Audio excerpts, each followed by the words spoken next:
It might sound crazy, maybe even intentionally provocative in that way YouTube loves ever so much, stating that there was more variety in the past than there is in the here and now, because I'm absolutely wrong when I make that assertion, surely. Thanks to emulation and archival and thousands upon thousands of new games, released every year, there's more variety than ever before. You could play something from the 60s one day and then sample a game from 2023 the next, and the PC is the ultimate platform to do that on. I'm not comparing the wealth of variation we have now to the limited selection of titles we had back then though. I'm comparing the variation of now directly with the variation of back then. Lawnie, you fool, you decry! This time you've gone too far! On the surface, it certainly looks that way. There are all kinds of bizarre and different titles appearing on the independent scene. So how could I possibly claim that there was more variety way back when? Because my favourite games have gone missing. Not in a literal sense. I have digital copies and sometimes even physical copies of them. I mean that for all its size and all its money, the games industry has failed to follow up on any number of my classic gaming experiences. What should be a world where I'm struggling to decide what to play because there's so many good new releases that are even better than my old favourites, is instead one where I'm unfulfilled and returning to my games of yesteryear. With some genres, it's entirely understandable. They have a niche appeal and therefore not many people are going to develop for them. But there are others that sold millions, and the gaming industry's follow-up to that has been... So instead of carefully dissecting how genres have been lost in the shuffle and talking in abstractions and being considered, I'm going to directly complain about specific games that I'm bothered by the lack of a spiritual successor to. The first of these titles is known these days as World of Enroth, a wonderful modification collecting 3 great RPG titles made by New World Computing and set on the aforementioned world, Might and Magic 6, 7 and 8. It's an open world party-based free-roaming RPG with real-time with pause combat, with the pause also working as a turn-based tactical combat if it's left on after party action. There have been plenty of real-time dungeon crawlers in the last 10 years, some even sport an overworld to roam about in, and there's even been a new Might and Magic RPG, so where do I get off complaining about this? Well, none of those titles play anything like this trilogy of games. They're either grid-based or entirely real-time, or both in some cases. They have more in common with the likes of the Eye of the Beholder series and the earlier Might and Magic games. Excellent in their own right, but a different sort of experience. They're also what the internet is full of in terms of recommendations, as there doesn't seem to be a modern interpretation of this classic formula anywhere. I blame Morrowind for this. With its sole adventurer, smooth movement and superb world to explore, it made the old hybrid way of doing things seem very long in the tooth and killed off the idea in favour of a more fluid and personal adventure. RPG developers followed suit. Either it was an open-world, free-roaming environment, or it was a strictly grid-based homage to older titles, and nary the two shall meet, leaving World of Enroth standing alone as this gargantuan singularity sporting hundreds of hours of play, in a seemingly unique style that bridged the gap between the full 3D RPGs of the present and the classic blobbers of the past. I should probably point out Wizardry 8 as well. Remember Blizzard Entertainment? They were a company that operated under various names to 2008, when a combination of success and a merger with Activision sucked the life out of them, and now Activision are being acquired by Microsoft. Isn't that great? You might remember the hit MMORPG World of Warcraft. I remember the company for an entirely different reason. They used to do RTS games, 3 of them under the Warcraft name and 1 of them under the StarCraft name. They were story-based and had a unique art style to them,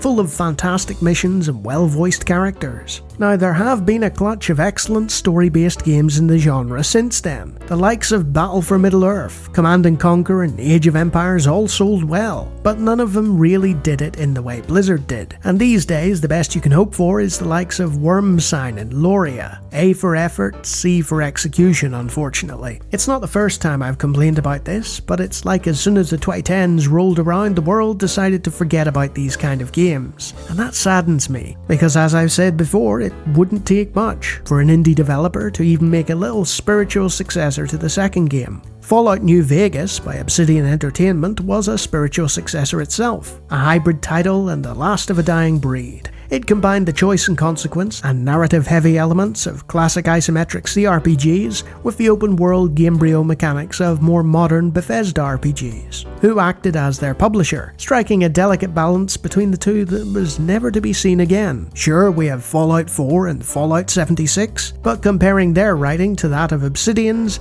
would be like setting a soap opera script next to one written by Sam Peckinpah. They're both technically scripts, but we know which is better. We also had the likes of Wasteland 2 and 3, and Atom, which captured the elements of a setting but were unfortunately strictly isometric affairs. Even Obsidian themselves, at a much later date, couldn't recapture the magic with the Outer Worlds, and that's sadly as close as anyone has come to a spiritual successor. Bethesda don't like that the best Fallout games weren't made by them, and the team that made the original are long gone now. So in the 13 years since its release, there's been nothing, and aside from janky Piranha Bytes games, people will be recommending the immersive sims from the early 2000s like Deus Ex and Vampire the Masquerade Bloodlines, which are both excellent, but both play very differently to New Vegas and aren't open world. The only other recommendations you'll get are a glut of CRPG games, which narratively can be similar, but again, play nothing like it.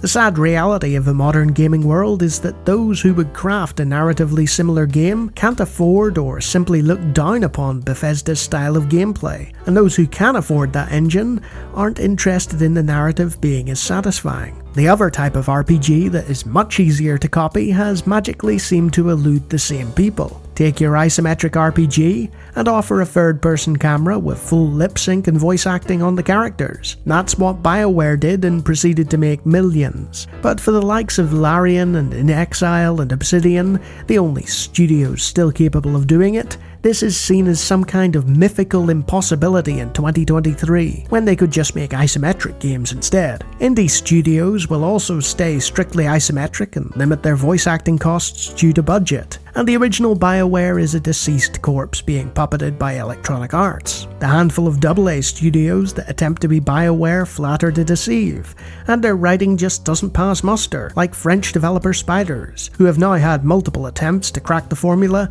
and have sadly failed each time. So you're either stuck with big dumb generic open world games or narrative focused CRPGs. You can't have both, even though we once did. And last but not least,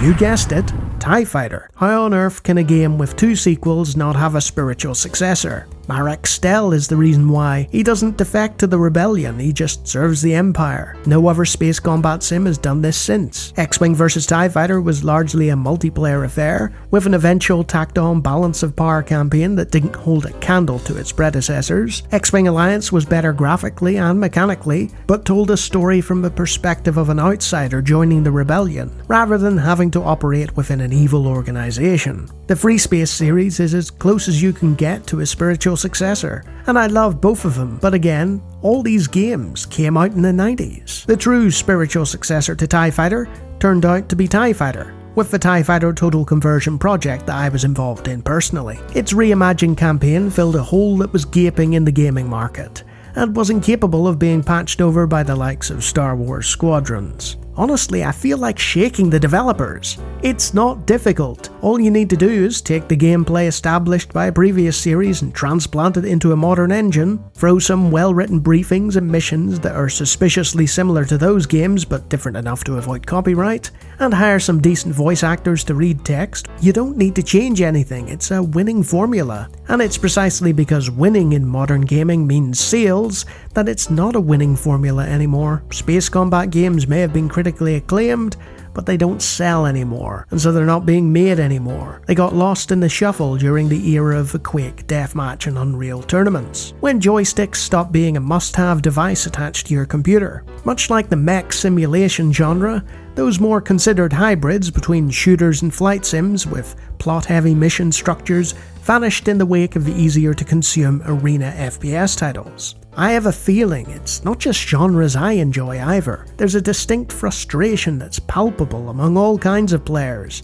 who feel that they're not being given what they want. The growing independent scene should have filled that void, And for the last 10 years it looked to have been doing just that, before people started to cotton on that these newer developers weren't quite up to it. So instead we live in a world where it's not just obscure titles from decades past that are not getting continuations in the same vein from different developers, but really big entries too. And that's why I both miss and consider gaming from the 90s to be better, because companies were still taking risks, and there was more variety back then as a result, than the sad lack of innovation we've been seeing since.